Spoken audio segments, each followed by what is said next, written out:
فعكس فروسيته واحترامه لنفسه وأوضح مبادئه. هو رافع علي قضية سب وقذف، هذا الأمر لا علاقة له بما أذكر، وهذا يجعلني ما دمت أدعي أنني قد خرجت من بيت يجعلني أعتذر له على الهواء اعتذارا يملأ الدنيا بأسره، وأعتذر للأستاذ جابر القرموطي لأن الأستاذ جابر القرموطي أثبت كل معاني الرجولة والشهامة،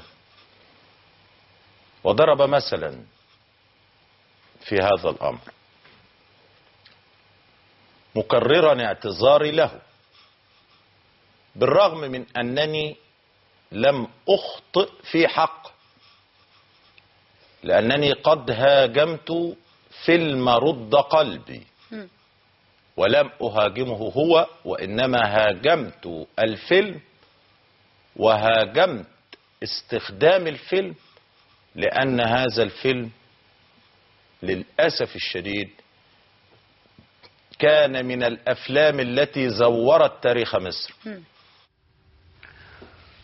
ده اعتذار للدكتور توفيق عكاشة، زميل الدكتور توفيق عكاشة.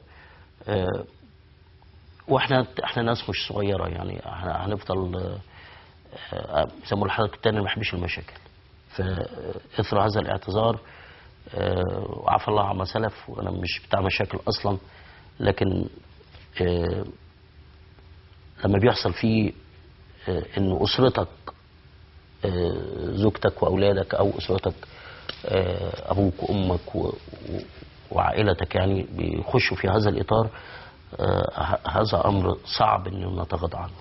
وبالتالي انا بسحب دعوتي القضائيه اللي انا دعوه السب والقذف اللي انا اقمتها، والاستاذ المحامي محمد طارق باذن الله بكره يقوم بالاجراءات ويسحب الدعوه القضائيه الخاصه بالسب والقذف للدكتور توفيق عكاشة.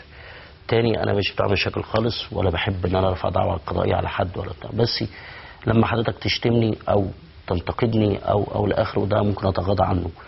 والشتيمه ممكن شتيمه شخصيه، يعني انت حضرتك بتقول لفظ كده شخصي او حاجه تخصني انا شخصيا، لكن موضوع العائلات والاسر بيبقى من العيب ان احنا نستخدمه في مشاكل بينا وبين بعضين، وربنا ما يجيب مشاكل انا شخصيا بيني وبين اي زميل تاني،